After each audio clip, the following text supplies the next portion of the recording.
సంగారెడ్డి జిల్లా పటాన్చెరులో రిటర్నింగ్ ఆఫీసులో తాము వినియోగించుకున్న ఓట్లు సీసీ కెమెరాల రికార్డు అయ్యాయని పలువురు ఉద్యోగులు ఆరోపిస్తున్నారు. గత 3 రోజులుగా ఓటు హక్కు వినియోగించుకునేందుకు ప్రయత్నం చేసి చివరికి ఓటు హక్కును సాధించుకున్నామన్నారు. అయితే బ్యాలెట్ బాక్స్లో సీసీ కెమెరాలను పెట్టి తాము ఎవరికి ఓటు వేశామో పూర్తిగా రికార్డు చేశారని ఉద్యోగులు ఆరోపిస్తున్నారు. బ్యాలెట్ బాక్స్ పొజిషన్ మార్చినప్పటికీ సీసీ కెమెరా పర్యవేక్షణలోనే ఉందన్నారు. ఓటు హక్కును ఇలా సీసీ ఫుటేజ్లో రికార్డు చేయడంపై పలువురు ఉద్యోగులు మండిపడుతున్నారు.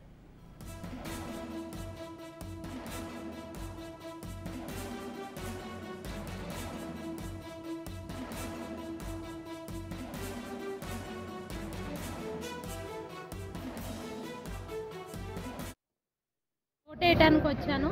ఇప్పటికి 3 సార్లు తిరిగామండి. అక్కడంటే ఇక్కడంటే అక్కడంటే తిప్పారు. ఫైనల్గా ఈసీ ఇచ్చిన స్టేట్మెంట్ తీసుకొని మేము ఇక్కడ లోకల్ కాన్స్టిట్యున్సీలో వెయ్యొచ్చు అనేసి అంటే వచ్చినా మీకు ఇక్కడ ఓటు లేదు, ఇక్కడ నెంబర్ లేదు అనేసి మమ్మల్ని చాలా అబ్జెక్షన్ చేశారు. అయినా మేము పట్టు వదలకుండా మాకు ఓటు ఇస్తేనే మేము వెళ్తామని మేము పోరాటం జరిగింది. So finally we cast our vote అండి. మేము వెళ్ళక ముందు మాత్రం సీక్రసీ ఆఫ్ ఓట్ లేదండి.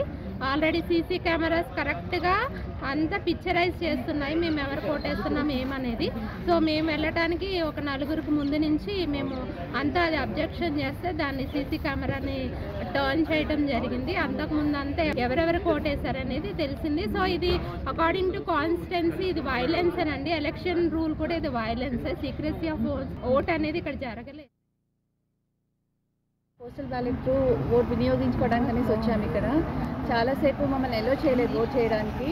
లాస్ట్కి అందరం ఫైట్ చేస్తే ఆర్ఓ ఆఫీసర్ వచ్చాకనే మాకు ఓటింగ్కి ఎలో చేశారు. బట్ మేము ఓట్ చేసే ప్లేస్లో సీసీ కెమెరా డైరెక్ట్గా కనిపిస్తుంది. మరి అది మా ఓటింగ్ దాంట్లో కనిపించే ఛాన్సెస్ చాలా ఎక్కువగా ఉన్నాయి. మా ఓట్ అనేది ఓపెన్ అప్ అయిపోయే ఛాన్సెస్ ఉన్నాయి. ఇది జరగకుండా ఉంటే బాగుంటుందండి.